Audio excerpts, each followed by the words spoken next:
नमस्कार। आज हम लोग राजा राधिका रमन प्रसाद सिंह की प्रसिद्ध कहानी कानों में कंगना को पढ़ेंगे।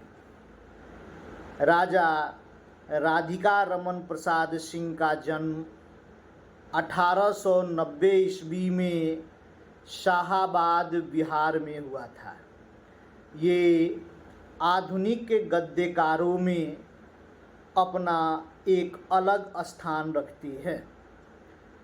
राधिका रमन प्रसाद सिंह उपन्यास, कहानी, कविता, नाटक एवं संस्मरण विधा में भी साहित्य की सृष्टि की है। एक तरह से हम कहें कि इन्होंने हिंदी गद्य को समृद्ध करने का महत्वपूर्ण कार्य किया है, तो इसमें कोई अतिशयोक्ति नहीं होगी। कथा साहित्य में इन्हें शैली सम्राट के नाम से जाना जाता है और तत्कालीन राजनीति में उनकी गहरी रुचि थी। गांधी जी के आदर्शों एवं विचारों का अनुसरण करते हुए उन्होंने साहित्य की सृष्टि की और पर दुख कातरता उनकी कहानियों की प्रमुख विशेषता है। एक तरह से उनकी कहानियों में सामाजिक जीवन का सच, प्रभावी शिल्प और सहज भाषा में उन्होंने जो कुछ भी कहना चाहा है वो अपनी कहानियों में कहने का प्रयत्न किया है। इनकी प्रसिद्ध कहानी संग्रह है कुसुमांजलि, अपना पराया, गांधी टोपी और धर्मधुरी। इनकी जो प्रसिद्ध कहानी है कानों में कंगना, यह सन 1913 ईस्वी में प्रकाशित हुई थी इंदु पत्रिका में और यह एक मार्मिक कहानी है और इस कहानी में मनुष्य के विवेक को जागृत करने वाली स्थलों का अंकन किया गया है। इस कहानी में वासना और प्रेम के भेद को भी दिखाया गया है और साथ ही कहानी में समाज में स्त्री की स्थिति को भी दर्शाने का प्रयत्न किया गया है।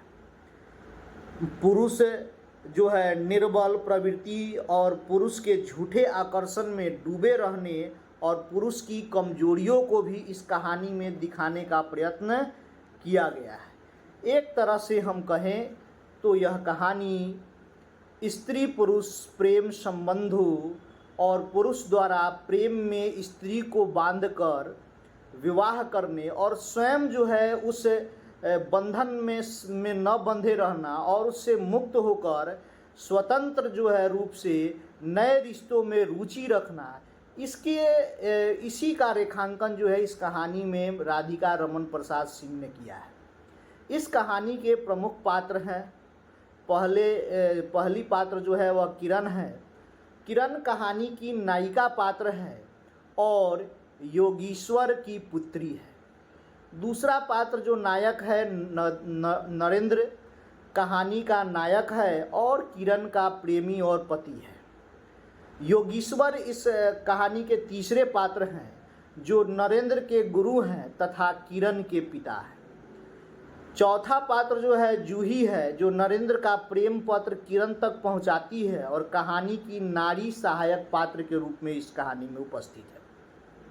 अन्य पात्र में मोहन और किन्नरी जो है इस कहानी के पात्र हैं। कानों में कंगना कहानी के कथ्य एवं आलोचना को अगर हम समझें तो हम पाते हैं कि कानों में कंगना कहानी का प्रारंभ जो है वार्तालाप शैली में हुआ है और सुरमय वातावरण में कली सदृश खिली किरण का यौवन किसी को बांधने वाली सत्ता को चुनौती देता है। फिर भी अपने प्रेम के साथ वह दाम्पत्य के पास में बंधती है। ऐसा बंधन प्रेम जो संकुचित नहीं अपितु विस्तृत क्षेत्र को भी अपने में समेट लेता है। कहा जाता है कि प्रेम बांधता है, संकुचित कर देता है, मगर यहाँ राधिका रमन प्रसाद सिंह दिखाने का प्रयत्न किए हैं कि यह प्रेम संकुचित नहीं कर रहा था बल्कि विस्तृत कर रहा था और दोनों जो है वह प्रेम बंधन में बंधते हैं और अंततः विवाह कर लेते हैं। कहानी के प्रारंभ में नरेंद्र किरण से पूछता है कि तुम्हारे कानों में क्या है। उसने कानों में चंचल लट को हटाकर कहा, कंगना, अरे कानों में कंगना। नरेंद्र उसके कानों के से कंगन उतार लिया और किरण के हाथों में पहना दिया। किरण के पिता योगीश्वर को उन दोनों के प्रेम के संबंध में जब ज्ञान प्राप्त होता है तो वह किरण का नरेंद्र से विवाह कर देते हैं। विवाह के पश्चात नरेंद्र और किरण साल 2 साल मुरादाबाद में हंसी खुशी गुजारते हैं। नेट का प्रश्न यहाँ हो गया कि किरण और नरेंद्र जो है विवाह के बाद किस शहर में जाकर रहते हैं। ये मुरादाबाद। आजकल इसी तरह का नेट में प्रश्न पूछता है। उसके बाद एक दिन नरेंद्र मोहन के यहाँ नृत्य देखने जाता है। वहाँ एक किन्नरी के चंगुल में वह फंस जाता है और उस पर मोहित हो जाता है। नरेंद्र अपनी पत्नी के सभी गहने बहाने बनाकर ले जाता है और उस किन्नरी को दे देता है। नरेंद्र की पत्नी जो है इस रहस्य को जो है जब जान जाती है तो एक तरह से किरण को जो है वह अथाह मतलब जो है दुख के सागर में डूब जाती है और बिना कोई शिकायत किए हुए वह इस दुनिया से चली जाती है। मतलब एक तरह से हम बोलेंगे कि आजकल जो स्त्रियों की जो समाज में जो है देखिएगा, गाँवों में खासकर इस तरह की स्त्रियां होती है जो उसके पति कितनी भी गलतियां कर दे वह कुछ भी नहीं बोलती है, उसका कोई प्रतिकार नहीं करती है। कहीं ना कहीं उसी तरह का यहाँ दर्शन दिखाया गया है कि किरण जो है वह नरेंद्र द्वारा जो है एक तरह से जो कुकृत्य किया जा रहा था वह सब कुछ जानते हुए भी कोई शिकायत नहीं करती है। स्वयं ही अंदर घुटते रहती है और अंततः वह दुख के सागर में डूब जाती है और मृत्यु शैया पर चली जाती है और मर जाती है, मगर नरेंद्र से कोई शिकायत नहीं करती है। आगे जो है इस कहानी में दिखाया गया है कि किरण तब नरेंद्र तब तक किरण के सभी गहने जो है कि किन्नरी पर निछावर कर चुका था और किरण के पास केवल 2 कंगन ही बचे थे जो नरेंद्र ने ही उसके गुरु योगीश्वर को भेंट किया था तथा जो उससे पहले दिन अपने कानों में पहने हुए थे। किरण के इस दुनिया के जाने के बाद उसके पति नरेंद्र को होश आया और उसे आत्मग्लानि हुई, लेकिन उसके पास पछतावे के सिवा कुछ नहीं बचता है। आजकल आप ऐसी परिस्थितियों को देखिएगा कि बहुत ऐसे लोग हैं, पुरुष सत्तावादी समाज, जो अपना सब कुछ बर्बाद कर देते हैं, उसके बाद उनको ज्ञान होता है। कहानी में भी यही दिखाने का प्रयत्न किया गया है कि जब नरेंद्र का सब कुछ बर्बाद हो जाता है तो उसको ज्ञान की प्राप्ति होती है। कहानी भारतीय जीवन पद्धति में दाम्पत्य, पवित्र और सशक्त मेरुदंड को इस कहानी में दर्शाया गया है, जिससे निकलकर एक क्षणिक सुख तो मिल सकता है, मगर ऐसा सुख जो है दीर्घकालिक नहीं होता है और इस सुख के बदले जो है वह परिवार की जो है दुर्दशा या परिवार का जो है विघटन भी हो सकता है।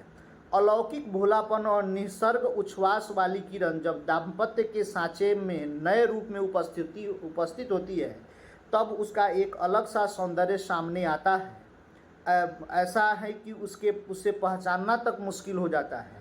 उसका हृदय प्रसन्न और संतुष्ट है, अतः वह बाहरी चेष्टाओं पर भी उसका प्रतिबिंब दिखता है, लेकिन उसको अपने बंधन पास में बांधने वाला पुरुष स्वयं उस बंधन में नहीं रह पाता है। वह विद्रूपता है और एक तरह से उसकी आंखें तब खुलती है जब सब कुछ खत्म हो चुका है। समाज में ऐसे तत्व सदैव अपनी चालबाजियाँ दिखाते रहते हैं जिससे किसी न किसी का घर परिवार खत्म हो जाए। आधुनिक समाज की भी यही बड़ी समस्या है। दाम्पत्य वाला आधार कमज़ोर हो रहा है और इसके लिए कहीं पुरुष जिम्मेवार है तो कहीं स्त्री जिम्मेवार है, परंतु नुकसान दोनों का हो रहा है। एक तरह यह कहानी का तथ्य है।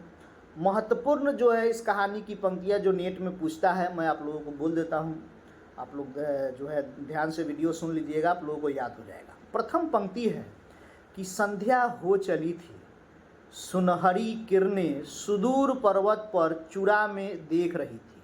वह पतली किरण अपनी मृत्यु शैया से उस शून्य निविड़ कानन में क्या ढूंढ रही थी, कौन कहे, किसे एकटक देखती थी, कौन जाने।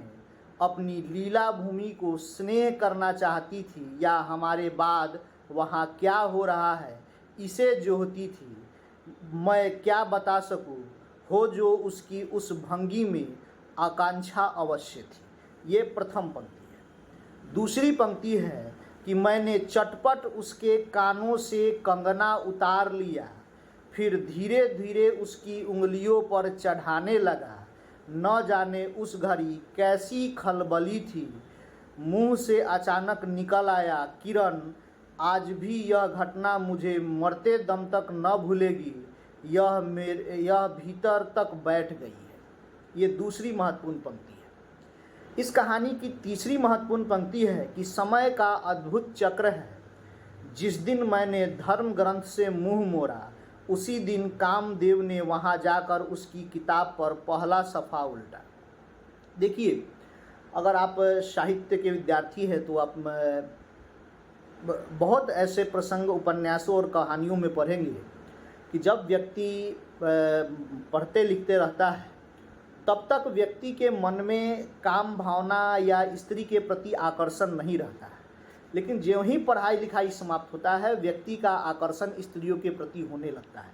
और इस तरह का दर्शन हिंदी साहित्य में बहुत जगह आपको मिलेगा, और इस दर्शन को इस कहानी में भी तीसरी पंक्ति में हम आपको देखने को मिल रहा है। चौथी पंक्ति है इस कहानी में कि कहाँ प्रकृति की निर्मुक्त गोद, कहाँ तक जगत का जटिल बंधन, कहाँ से कहाँ आ पड़ी वह अलौकिक भोलापन, वह निसर्ग उच्छ्वास, हाथों का लुट गया उन वन फूल की विमल कांति, लौकिक चयन की मायावी मनोहारिता में परिणत हुई।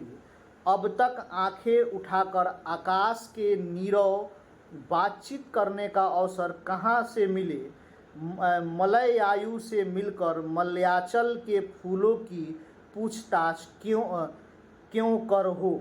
ये जो है चौथी महत्वपूर्ण पंक्ति है इस कहानी की। पांचवी पंक्ति है इस कहानी की कि इतने दिनों की धर्म शिक्षा, सतवत्सर की पूज्य लक्ष्मी, बाप दादों की कुल प्रतिष्ठा, पत्नी से पवित्र प्रेम, एक एक करके उस प्रतीप्त वासना कुंड में भस्म होने लगे। अग्नि और भी बढ़ती गई, किन्नरी की चिकनी बातें घी बरसाती रही, घर बार सब जल उठा, मैं भी निरंतर जलने लगा, लेकिन ज्यों-ज्यों जलता गया जलने की इच्छा जलाती रही। ये पांचवी महत्वपूर्ण पंक्ति है और बड़ी दार्शनिक पंक्ति है कि जब व्यक्ति एक तरह से काम भावनाओं में जलने लगता है तो वह जलने की जो इच्छा होती है वो लगातार प्रबल होने लगती है, लगातार बढ़ने लगती है।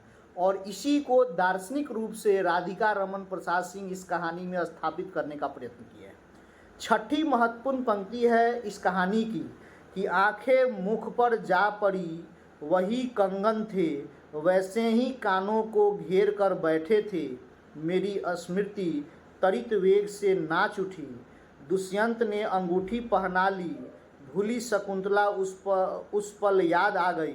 लेकिन दुष्यंत सौभाग्यशाली थे, चक्रवर्ती राजा थे, अपनी प्राण प्रिया को आकाश पाताल छान कर ढूंढ लिया।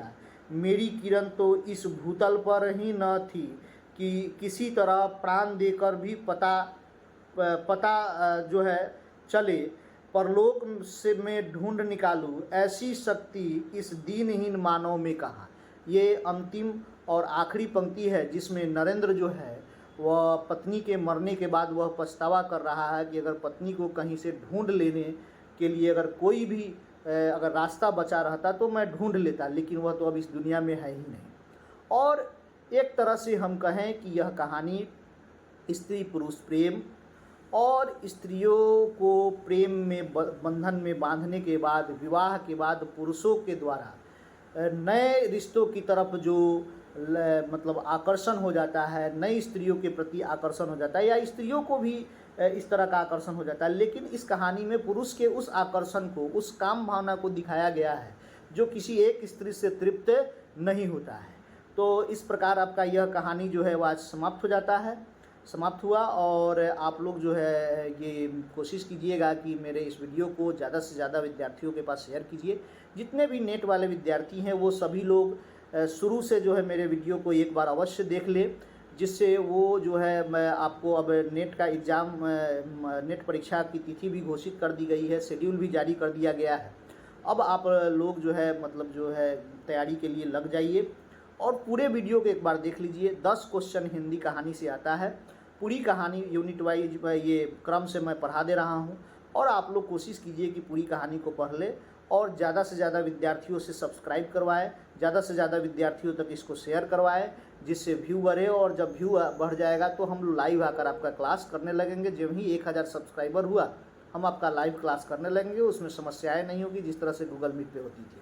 आप लोगों को जो है जहाँ तक हो सके मैं कोशिश करूँगा कि इस परीक्षा में आखिरी तक नेट से संबंधित महत्वपूर्ण जो प्रश्न जो आते हैं जिन कहानी, उपन्यास, कविताओं में से, उसको भी मैं इस बार बताने का मॉडल प्रश्न के रूप में आप लोगों को बताने का प्रयत्न करूँगा। चलिए, सही हृदय धन्यवाद आप लोगों का।